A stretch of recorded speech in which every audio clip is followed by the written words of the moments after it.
Jetzt muss ich nur noch ein paar Stunden warten, bis es dunkel ist. Und dann wird gepennt.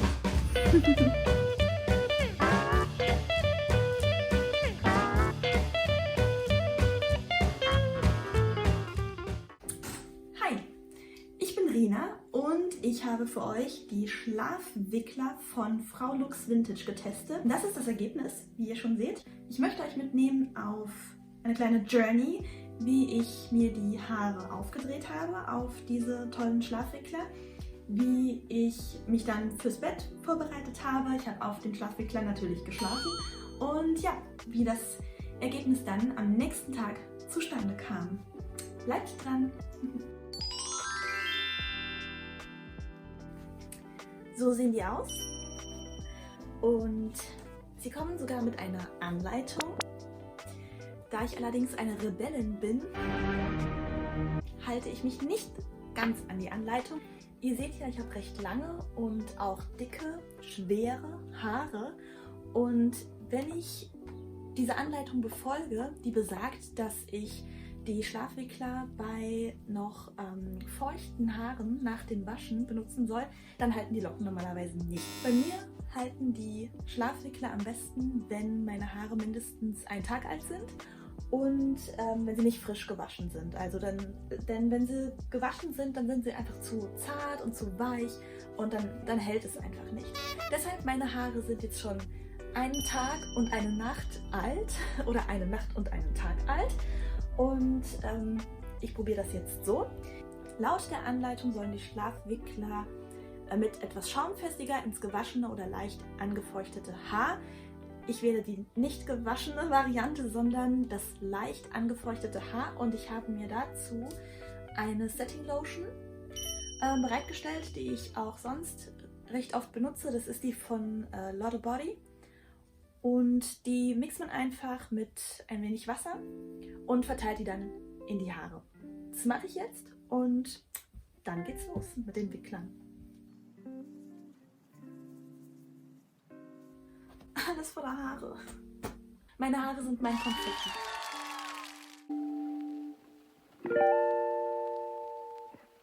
Okay, die Haare sind jetzt gleichmäßig angefeuchtet. Wie gesagt, sie sind nicht frisch gewaschen. Jetzt probieren wir das einfach mit dem Eindrehen. Das Praktische ist, das habe ich vorher auch noch nie gesehen bei Papillotten oder so, dass diese Schlafwickler mit einem Druckknopf, seht ihr das, ausgestattet sind. Das heißt, man kann die so schön schließen und da ist kein Draht drin. Man muss sie nicht mit Bobbypins festtackern am Haar. Das finde ich auch immer recht unbequem beim Schlafen. Mal gucken, wie es in der Praxis aussieht. Ich brauche einen Spiegel. Eine Sekunde. Auf geht's.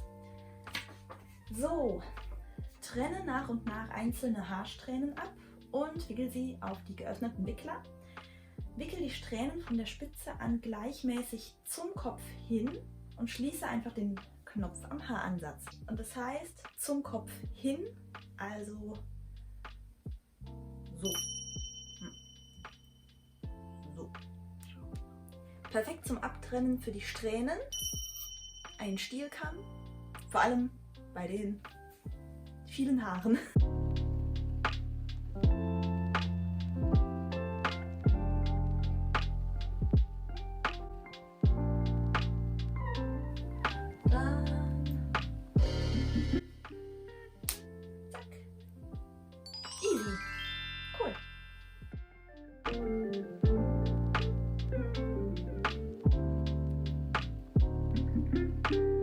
Okay.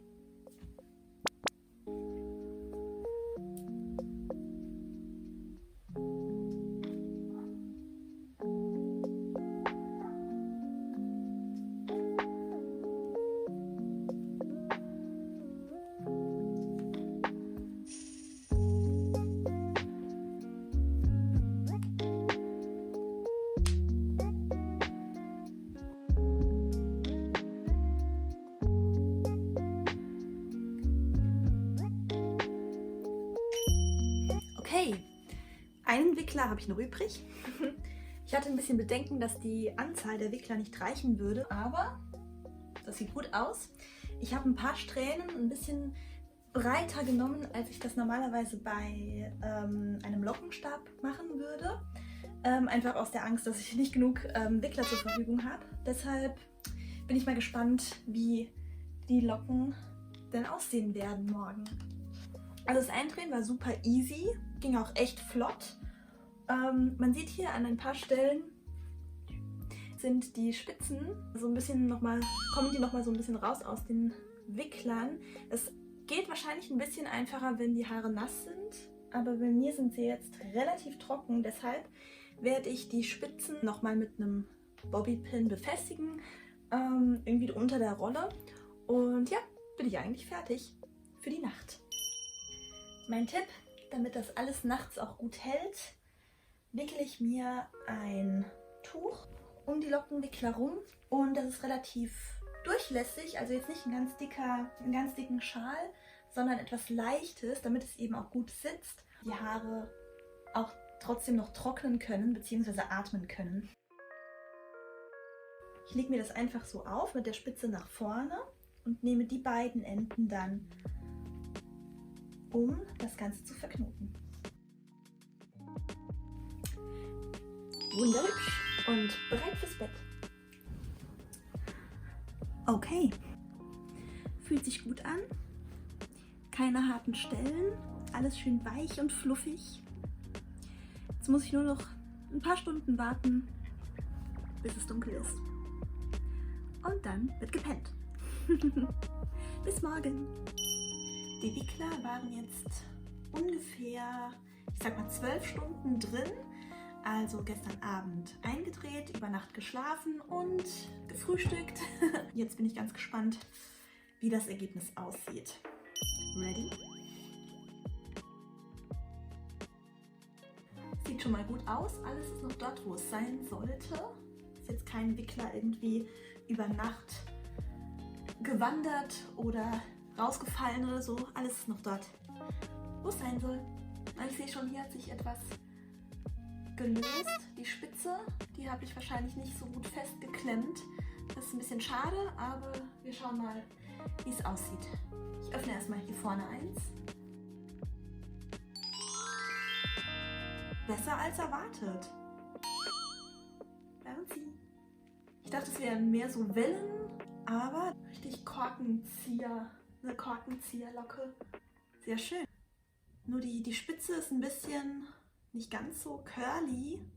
Und mal gucken, ob sich's schnell aushängt oder nicht. Das ist dann der Stresstest. Jetzt öffne ich aber erstmal alle Wickler. Das hier ist jetzt die Strähne mit der gelösten Spitze. Hier sieht man Fehl. Aber das liegt an mir und jetzt nicht an dem Roller. Da müsste ich wahrscheinlich dann einfach doch mit dem Lockenstab noch einmal ran. Das ist ja das Gute bei den Schlafwicklern, dass wir hier nicht mit Hitze an die Haare ran müssen, weil das auf Dauer wirklich die Haare kaputt macht. Hitzefreie Alternative finde ich doch ganz gut. Außerdem spart es sogar ein bisschen Zeit, in meinem Fall definitiv, denn wenn ich die Haare normalerweise auf einen Lockenstab aufwickle, dann allein das Aufwickeln dauert fast eine Stunde, dann lasse ich sie auskühlen und dann nehme ich die ganzen Dinge nochmal raus. Das dauert schon eine Weile und mit den Schlafwicklern, allein das Aufrollen hat jetzt nicht lange gedauert, zumal ich es zum ersten Mal gemacht habe. Und über Nacht schläft man und am Morgen kann man sie schnell nochmal rausnehmen. Ich glaube, dadurch spart man auch ein bisschen Zeit. Ist auch super easy rauszunehmen, es zwickt nicht, man reißt sich keine Haare aus. Perfekt. Also man sieht, gerade mit den kürzeren Strähnen klappt es wunderbar. Hier vorne sind meine Haare ein bisschen kürzer. Das sieht echt toll aus. Okay, alle Wickler sind draußen und ich muss sagen, mit dem ersten Ergebnis bin ich ganz zufrieden.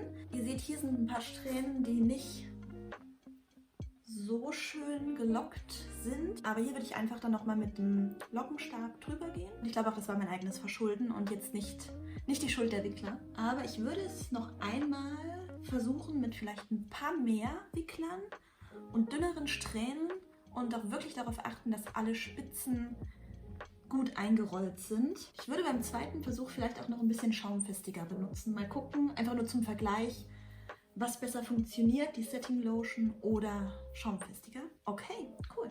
Ich lasse es jetzt so ein bisschen mal hängen und benutze ein bisschen Haarspray. Dann würde ich danach ein Brush-Out machen. Mal gucken, wie dann das finale Ergebnis aussieht. So, das ist der finale Look. Ich finde, für den ersten Versuch ist es wirklich gut geworden. Ich bin gespannt, wie lange die Locken halten. Wie gesagt, bei ungefähr 2-3 Strähnen bin ich nochmal mit einem Lockenstab rangegangen, weil die Spitzen wirklich nicht so schön definiert waren. Aber ansonsten bin ich sehr zufrieden. Und ich finde, die Haare glänzen total schön und ja, sehen einfach gesund aus, gesund und fluffig. Also, Daumen hoch. Ich probiere noch ein paar andere Varianten durch, denn ich glaube, es ist ganz normal, dass man zuerst mal die richtige Methode und die richtige Strategie finden muss für die eigenen Haare, beziehungsweise auch die Produkte, ob das jetzt der Schaumfestiger ist oder welches Haarspray oder welche Bürste man benutzt. Das alles ist eben abhängig von der Haarstruktur und vielleicht auch, ob man eine Haarfarbe drin hat oder nicht. Oder ob man vorher die Haare frisch gewaschen hat mit Shampoo, Conditioner und so weiter. Da gibt es ja ganz, ganz viele Variablen, die eine Rolle spielen. Deshalb werde ich einfach noch ein bisschen rumprobieren. Ich halte euch auf jeden Fall auf dem Laufenden. Danke, Frau Lux, dass ich die Schlafwickler testen durfte. Für heute sage ich danke fürs Zuschauen und habt einen tollen Tag. Eure Rina.